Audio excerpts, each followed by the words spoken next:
சர்ச்சையும் கமலும் அப்படின்னு ஒரு அழகான குறும்படம் உங்களுக்கு நாங்க காட்டணும் ஆசைப்படுறோம். சோ அந்த அழகிய குறும்படம் இது உங்களுக்காக. உலக நாயகனும் சர்ச்சையும் ஒட்டி பிறந்த இரட்டை குழந்தைகள்.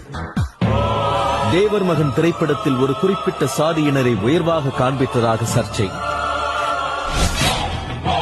ஹேராம் திரைப்படத்தில் தேசப்பிதா மகாத்மா காந்தியை தவறாக சித்தரித்ததாக சர்ச்சை.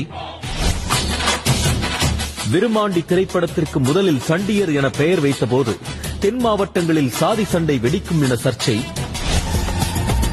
மும்பை எக்ஸ்பிரஸ் திரைப்படத்தின் பெயர் ஆங்கிலத்தில் இருந்ததால் சர்ச்சை. வசூல் ராஜா MBBS திரைப்படத்தின் தலைப்பு மருத்துவர்களை அவமதிப்பதாக சர்ச்சை. இந்த சர்ச்சையை எல்லாம் விட மாபெரும் சர்ச்சை வெடித்தது விஸ்வரூபம் 1ஆம் பாகத்திற்கு. விஸ்வரூபம் திரைப்படத்தில் இஸ்லாமியர்கள் அனைவரும் தீவிரவாதிகளாக சித்தரிக்கப்பட்டிருக்கிறார்கள். இஸ்லாமியர்களின் புனித வழிபாடுகள் தவறாக சொல்லப்பட்டிருக்கின்றன என சிலர் சட்ட ரீதியாக இப்படத்திற்கு தடை கோரினர்.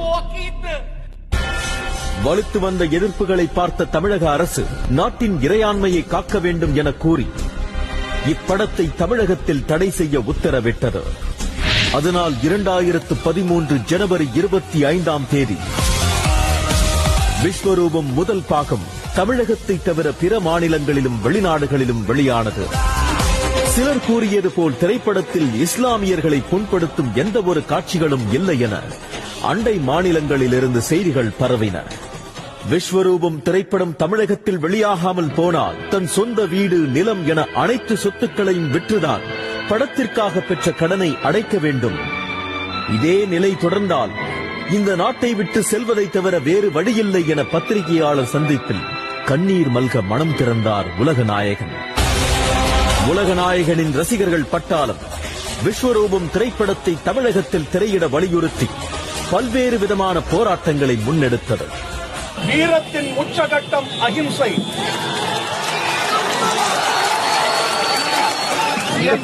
இங்கே வாழும் தொடர்ந்து உங்களை மகிழ்வித்துக் கொண்டிருக்கிறார்.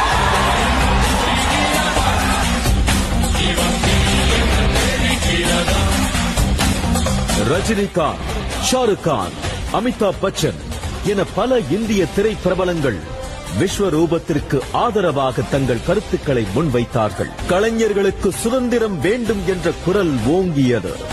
இறுதியில் சட்ட ரீதியிலேயே பிரச்சனைக்கு தீர்வு காண எண்ணிய உலகநாயகன் சில வசனங்களை மட்டும் மியூட் செய்து எந்த காட்சிகளையும் நீக்காமல் 2013 பிப்ரவரி 7ஆம் தேதி தமிழகத்தில் திரைப்படத்தை